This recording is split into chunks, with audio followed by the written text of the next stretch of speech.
Picture this. It's 1977. The White House is glowing with candlelight. Champagne is flowing, and the President of the United States is raising a toast, not to a European ally, not to a NATO partner, but to the Shah of Iran. President Jimmy Carter looks across the table and says, Iran, because of the great leadership of the Shah, is an island of stability in one of the most troubled areas of the world. 2 years later, that same Shah is fleeing his own country in exile. Mobs are tearing down his statues, and 52 Americans are being held hostage in Tehran for 444 days. And now, this week, as I'm recording this in March 2026, the United States and Israel have just launched the largest military strike on Iran in history. Supreme Leader Ali Khamenei is dead. Iran is firing missiles across the entire Middle East. The world is holding its breath. How did we get here? How do you go from champagne toasts and billion-dollar arms deals to bombing the capital of a country and killing its supreme leader? That's exactly what we're breaking down today. The full, unfiltered story of how Iran and the United States went from the closest of allies to the bitterest of enemies. And we're going all the way from the very beginning, right up to what's happening on the ground today. Let's go. Before we dive in, let me set the stage for why this matters so much. Iran is not just another country. It's a nation of 90 million people sitting at the crossroads of the Middle East, Central Asia, and the Persian Gulf. It has the fourth largest proven oil reserves on the planet. It borders Iraq, Afghanistan, Pakistan, and Turkey, and it controls access to the Strait of Hormuz, the narrow waterway through which roughly 20% of the world's entire oil supply passes every single day. If you want to understand oil prices, Middle East politics, nuclear weapons, terrorism, or global security, you cannot do any of it without understanding Iran. And you cannot understand Iran without understanding its relationship with the United States. This is a story that stretches back over 70 years, coups and revolutions, hostages and sanctions, proxy wars and secret negotiations. Some of the most consequential and catastrophic decisions in modern history. And it all begins not with hatred. It begins with oil. In the early 20th century, Iran, then called Persia, was caught between two imperial powers, Britain and Russia. The British had a stranglehold on Iranian oil through what became the Anglo-Iranian Oil Company, later renamed BP. Iranian workers pumped the oil. Iranian soil was drilled. Almost none of the money came back to the Iranian people. After World War II, a new order was forming. The British Empire was weakening. The Soviet Union was expanding. And the United States was a rising Western giant, desperate to stop communism from spreading. Iran was a perfect flashpoint. It shared a long border with the Soviet Union. It sat on top of enormous oil wealth, and it had a population that was increasingly furious about foreign exploitation. Enter Mohammad Mossadegh. Mossadegh was Iran's democratically elected prime minister, voted into power in 1951. He was a nationalist. Not a communist, not a radical, just a man who looked at his country's oil wealth and asked a very simple question: why isn't this money going to Iranians? He nationalized the Anglo-Iranian Oil Company. He said, this oil belongs to Iran. The British were furious. They imposed a blockade and went to the Americans for help. And here's where it gets really interesting. Initially, the Truman administration was somewhat sympathetic to Mossadegh. They understood his grievances. But then Eisenhower came to power in 1953, and the Cold War calculus shifted completely. The CIA and British intelligence cooked up a plan called Operation Ajax. The goal: remove Mossadegh and replace him with a ruler loyal to the West.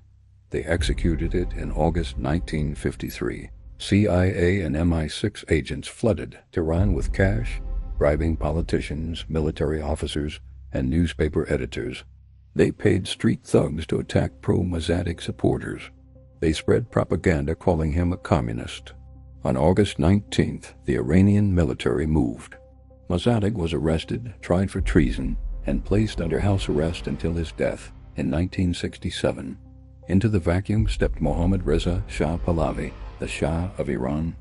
The Shah was everything Washington wanted. Pro-Western, anti-communist, and sitting on top of one of the world's great oil reserves. He opened Iranian oil to American and British companies. He let the U.S. build intelligence posts along the Soviet border. He bought American weapons by the billions. In return, the United States propped him up with money, military hardware, and silence about his increasingly brutal rule. The Shah's Iran is a complicated picture, and I want to be fair about it. On one hand, he genuinely tried to modernize his country. His White Revolution of 1963 introduced land reforms, women's voting rights, literacy programs, and industrialization. Tehran became a cosmopolitan city, universities, nightclubs, cinemas, a thriving arts scene. A new urban middle class emerged. Women entered the workforce in large numbers. By many material measures, Iran was developing fast, but underneath that shiny surface, something dark was festering. The Shah ran a police state. His secret police, Savak, were trained and equipped by the CIA and Israeli intelligence. They were among the most feared security services in the world. Dissidents were arrested without trial. Torture was systematic, electric shocks, mock executions, sleep deprivation. Political opponents disappeared. Intellectuals were silenced. By the late 1970s, Iran had tens of thousands of political prisoners. Human rights organizations documented it in detail. Journalists wrote about it. Members of Congress raised the alarm. Washington looked the other way. The Shah was their guy. He kept the oil flowing and the Soviets out. That was enough. There was also a deep cultural resentment building. For many Iranians, the Shah's modernization didn't feel like progress. It felt like westernization being forced on them from above. At the Shah's peak, over 40,000 Americans were living in Iran.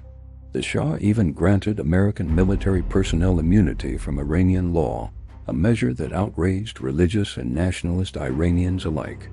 One young cleric who spoke furiously against this was a man named Ruhollah Khomeini. He was arrested and eventually exiled, first to Turkey, then Iraq, then France. But his message that the Shah was America's puppet, that Iran was being humiliated, that Islam was under attack, kept spreading. Cassette tapes of his sermons were smuggled across the border and passed hand to hand in bazaars and mosques. The Shah responded with more repression. More repression created more anger. More anger created more repression, a cycle with only one ending. By 1977 and 1978, Iran was cracking. Inflation was rising. The economic boom had created as much inequality as prosperity. The Shah's extravagant lifestyle, including a lavish $200 million celebration of 2,500 years of Persian monarchy while ordinary Iranians struggled, had become a symbol of his total disconnect from his own people. Protests began. Students, intellectuals, bazaar merchants, religious conservatives, very different groups united only by their hatred of the Shah. He responded with massacres. In September 1978, Black Friday, security forces opened fire on protesters in Tehran's Yali Square. Hundreds died. Instead of crushing the movement, it radicalized it completely. By late 1978, millions of Iranians were in the streets. Oil workers went on strike. The military began to fracture. Soldiers refused orders. Officers defected. The Carter administration was caught completely flat-footed. Right up until the final weeks, American intelligence was telling the White House that the Shah was stable. It was one of the worst intelligence failures in CIA history.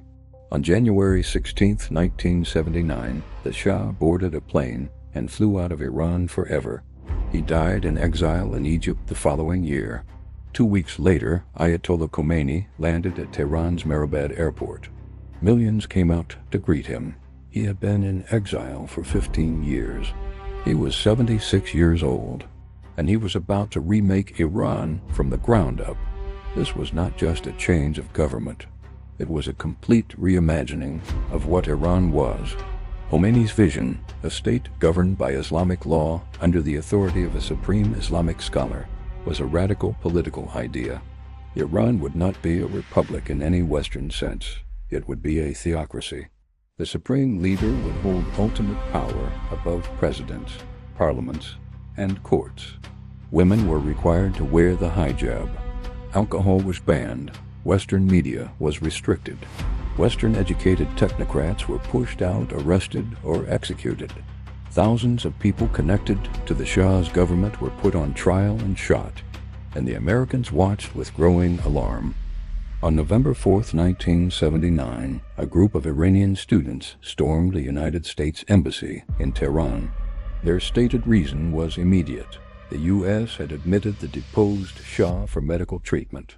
To Iranians, this felt like America sheltering a tyrant, possibly planning to reinstall him, just as they had done in 1953. The memory of the coup was raw, and 26 years had done nothing to dull it. The students seized 66 American diplomats and embassy staff. They were held captive for 444 days. The images shocked the world.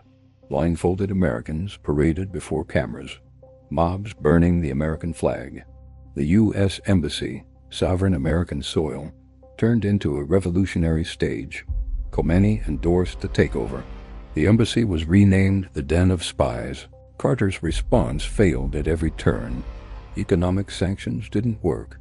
Negotiations dragged on for months. In April 1980, he authorized a military rescue mission, Operation Eagle Claw, which ended in catastrophe in the Iranian desert when helicopters malfunctioned, killing 8 American servicemen before the mission even reached Tehran. It was a humiliation that effectively ended Carter's presidency. The hostages were finally released on January 20, 1981, the exact day Ronald Reagan was inaugurated. Whether the timing was deliberate remains debated. What's not debated is the impact. The crisis burned a deep wound into the American psyche that has never fully healed. America broke diplomatic relations with Iran in April 1980. Those formal ties have never been restored to this day.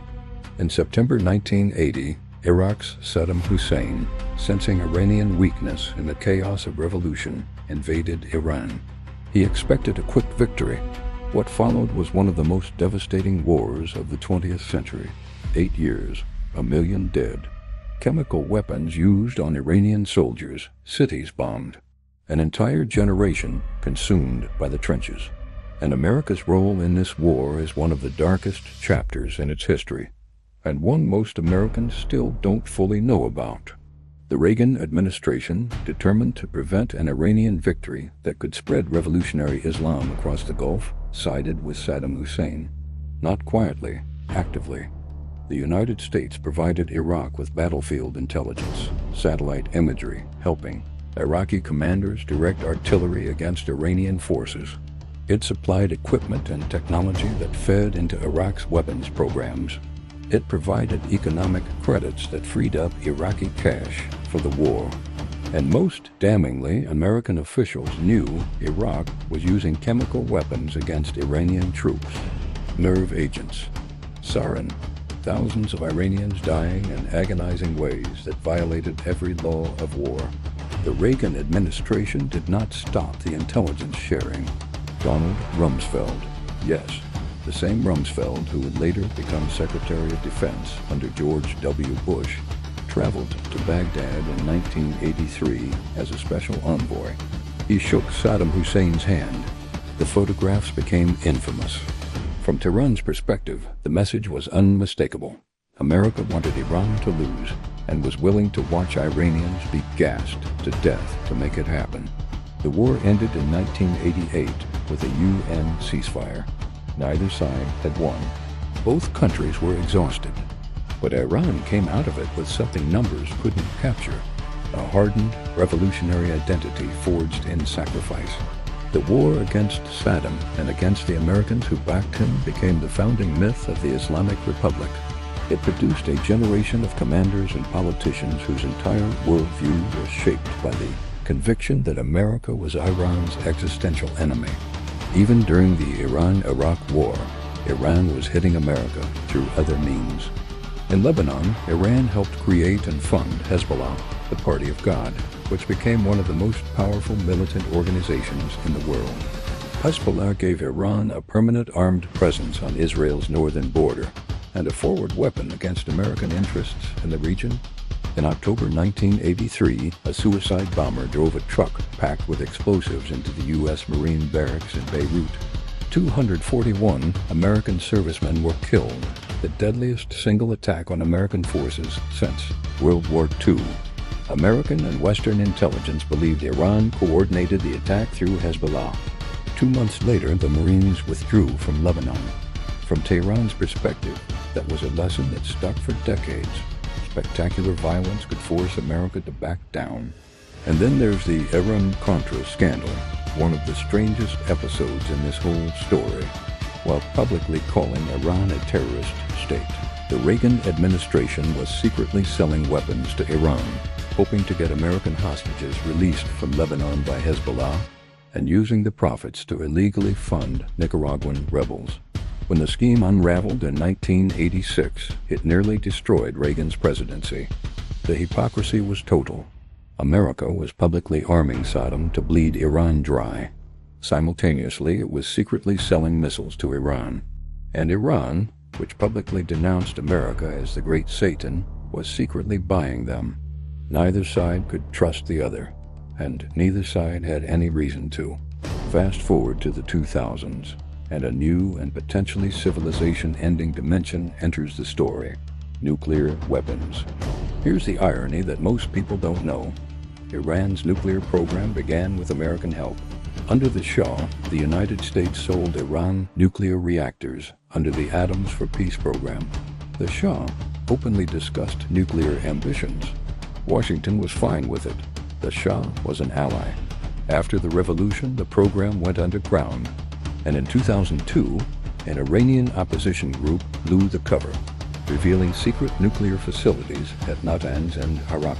The Bush administration, already in full post-9/11 war mode, named Iran part of the axis of evil, alongside Iraq and North Korea. Neoconservatives in Washington were openly discussing regime change in Tehran. Iran watched what happened to Saddam Hussein, a man who gave up his weapons of mass destruction programs and then got invaded and destroyed anyway, and drew a very clear conclusion. Nuclear capability was the only real guarantee of survival.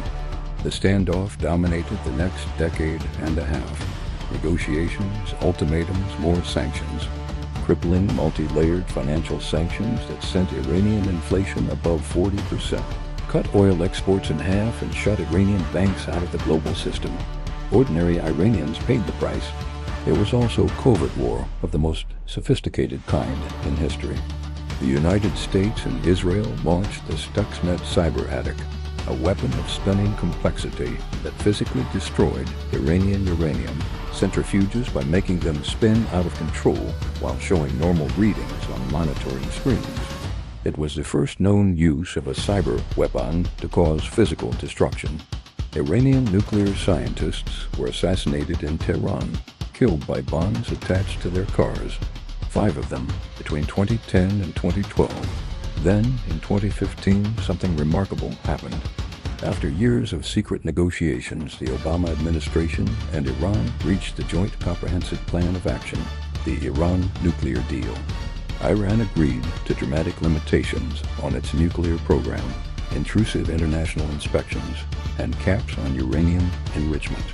In return, the most crippling sanctions were lifted. It was a genuine diplomatic achievement, and it lasted exactly 3 years. In 2018, President Trump withdrew from the nuclear deal. He called it the worst deal ever negotiated. He reimposed all sanctions and added more. His team called it a maximum pressure campaign. Iran, having complied with the deal, watched America walk away anyway. They began systematically dismantling every nuclear constraint they had accepted. By the early 2020s, Iran was enriching uranium to 60% purity, just below weapons grade. International inspectors reported that Iran had accumulated enough enriched uranium for multiple nuclear devices. Then came January 2020. Qasem Soleimani, the commander of Iran's Quds Force, the architect of Iran's entire proxy network across the Middle East, the single most powerful military figure in the country, was killed by a U.S. drone strike near Baghdad airport. The Iranian reaction was volcanic. Khamenei wept publicly. Millions poured into the streets. Iran launched ballistic missiles at 2 Iraqi bases housing American troops, the largest direct Iranian strike on U.S. forces in history. Over 100 Americans suffered traumatic brain injuries. The world held its breath waiting for full-scale war. They pulled back, but only just. For decades, Iran's strategy against America and Israel was not direct confrontation. It was what they called the axis of resistance, a network of proxy forces spread across the Middle East that Iran spent 40 years building and arming. Hezbollah in Lebanon, Hamas in Gaza, the Houthis in Yemen, Shia militias in Iraq, Assad's forces in Syria. This network was Iran's strategic depth. It allowed Tehran to threaten American interests and American allies across a massive arc of territory without ever having to fight directly. From Iran's perspective, it was deterrence. From America's perspective, it was state-sponsored terrorism. But in 2024 and 2025, that network began to collapse in ways Iran never anticipated.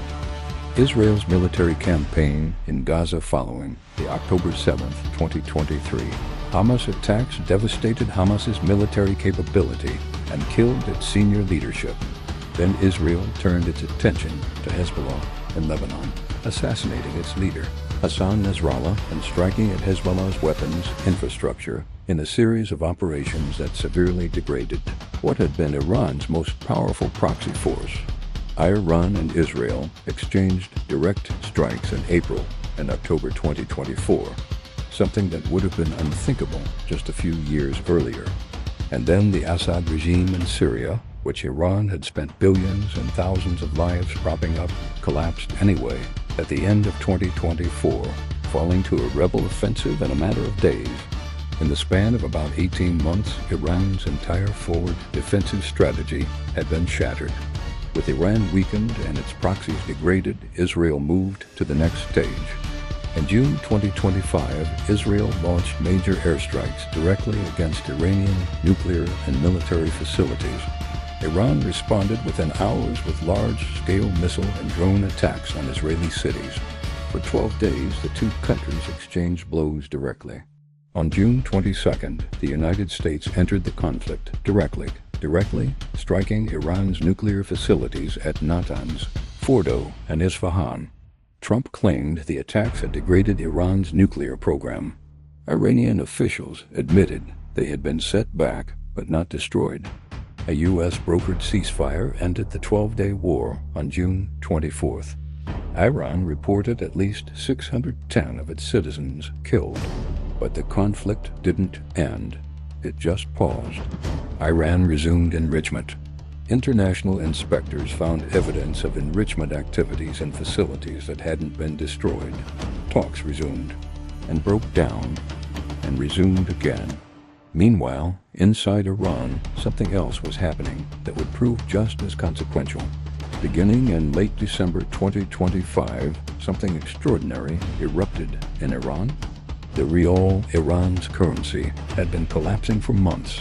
Inflation was brutal. Ordinary people couldn't afford food. And then protests broke out in Tehran. Within days, they spread to over 100 cities across the country. But these weren't just economic protests. The crowds were calling for the end of the Islamic Republic itself. Signs read, "Death to Khamenei." Young Iranians who had grown up under the weight of sanctions, repression, and a government that sent their generation to die in proxy wars, they were done. The regime's response was ferocious. The IRGC and besieged forces, Iran's religious militia, were deployed with live ammunition, pellet guns, and drones. Witnesses described blood-covered streets. Hospitals and morgues were overwhelmed. The internet was shut down on January 8th. Estimates of the death toll varied wildly. The Iranian government acknowledged over 3,000 dead. American sources cited figures as high as 32,000. The truth was somewhere in the chaos, but one thing was clear. This was the largest, most violent internal crisis Iran had faced since the 1979 revolution itself. The protests changed the calculations in Washington and Tel Aviv. Through early 2026, the United States and Iran were simultaneously fighting and talking. In February 2026, indirect talks were held in Muscat, Oman, mediated by Oman's foreign minister. Both sides described the first round as a good start. There were 3 rounds in total. The problem was fundamental. America wanted Iran to completely dismantle its nuclear and ballistic missile programs. Iran said it would discuss limiting enrichment, but it would never surrender the capability itself. Those two positions were simply incompatible. On February 27th, Oman's foreign minister announced that Iran had agreed to degrade its nuclear stockpiles to the lowest level possible. It seemed like a possible breakthrough. It wasn't enough. On February 28, 2026, just 5 days before I'm recording this, the United States and Israel launched a massive coordinated military strike on Iran. Trump announced it on Truth Social, saying Iran posed a direct threat to core national security interests of the United States. He addressed the Iranian people in an early morning video telling them the country will be yours to take, framing the operation not just as a military strike, but as an attempt to trigger regime change from within. The strikes targeted Iran's military and nuclear infrastructure, its navy, and, devastatingly, its senior leadership. The following day, Iranian state media confirmed what had seemed unthinkable. Supreme Leader Ali Khamenei, who had ruled Iran for 34 years, had been the face of the Islamic Republic's defiance of America since 1989, had been killed. Iran declared 40 days of mourning and a 7-day national holiday. Iran's retaliation was swift. Missiles were fired at Israel, at U.S. military bases, and in a dramatic escalation, at Gulf states that host American forces, Saudi Arabia, Qatar, Bahrain, and the UAE, countries that had quietly allowed the United States to use their territory as launching pads for the strikes. On March 4th, just yesterday, the Iranian Navy frigate Iris Dina was reportedly sunk by a U.S. submarine in the Indian Ocean off the coast of Sri Lanka as it was returning from a naval exercise. 32 crew members were rescued. The IAEA reported on February 27th that Iran had hidden highly enriched uranium near weapons grade in an underground facility that survived the previous round of strikes. Iran then denied inspectors access. The agency said it could no longer confirm Iran's nuclear program was exclusively peaceful. Across Iran, the massive protests that had been going on since December continued. Some of the population now reportedly hoping for American intervention to topple the regime that had been massacring its own people. Others furious at the attacks on Iranian soil. China has deepened its support for Iran. Russia has condemned the strikes. The UN Security Council met in emergency session and, as it almost always does in cases involving American action, reached no resolution. The world is watching a conflict that could spiral into something no one fully controls. So let's bring it all together. If you've watched this far, you now have something that most people don't. The full picture. The Iran-US conflict is not, at its root, a clash of civilizations. It's not about Islam versus the West. It's not inevitable. It is the product of specific decisions made by specific people at specific moments in history, with consequences that compounded across 70 years. The decision in 1953 to overthrow Mossadegh, to sacrifice Iranian democracy for Cold War advantage and cheap oil. That decision didn't just remove a prime minister. It told a generation of Iranians that when they chose democracy, America would destroy it if the results weren't convenient. The decision to prop up the Shah while Savak tortured tens of thousands of Iranians. That decision didn't just arm a dictator. It fused the memory of American support with Iranian suffering in a way that the revolution then weaponized. The decision to arm Saddam Hussein while he used chemical weapons against Iranian soldiers.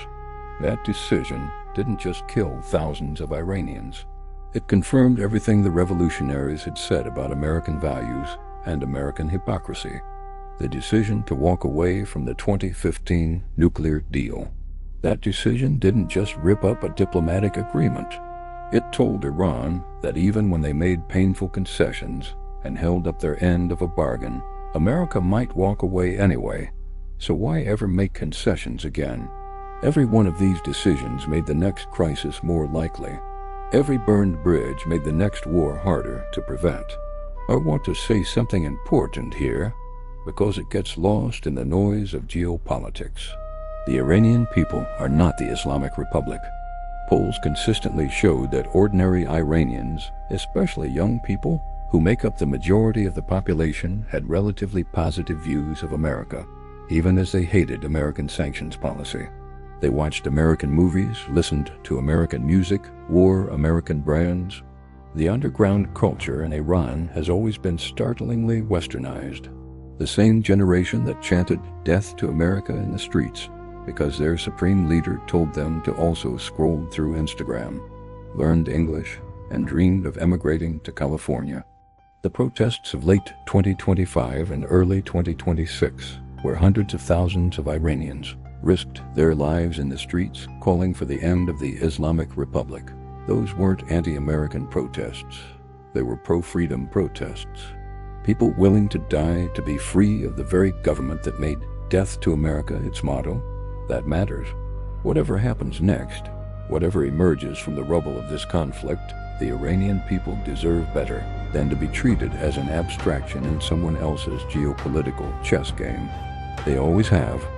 Right now, as of March 2026, the situation is genuinely unclear in a way it hasn't been in decades. Khamenei is dead. His potential successors, many drawn from the senior ranks of the IRGC, may themselves have been killed in the strikes. Iran has no confirmed new supreme leader.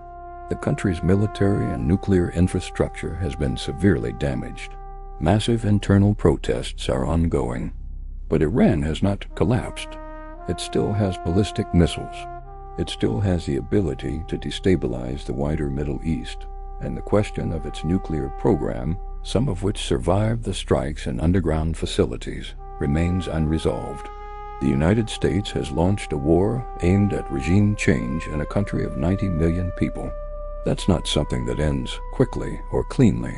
History from Iraq in 2003 to Libya in 2011 suggests that toppling a regime from the outside rarely produces the ordered transition that the people giving the order imagine. The Iranian people have shown they want change. Whether American bombs help them achieve it, or make it harder by turning national grievance into nationalist fury against the invader, that's the question. That will define the next chapter of this story. The story of Iran and the United States is not a story about ancient hatreds or inevitable conflict. It's a story about choices. Choices made in Washington and Tehran, in boardrooms and war rooms and diplomatic back channels, by presidents and ayatollahs and CIA officers and revolutionary students. Choices whose consequences cascaded through decades, building a structure of mistrust and resentment so thick that even people who wanted something different found themselves trapped inside it. We are now at the most consequential moment in this relationship since 1979. The Islamic Republic that was born in reaction to American interference may itself be ending, possibly with American bombs, possibly under the weight of its own people's uprising, possibly both.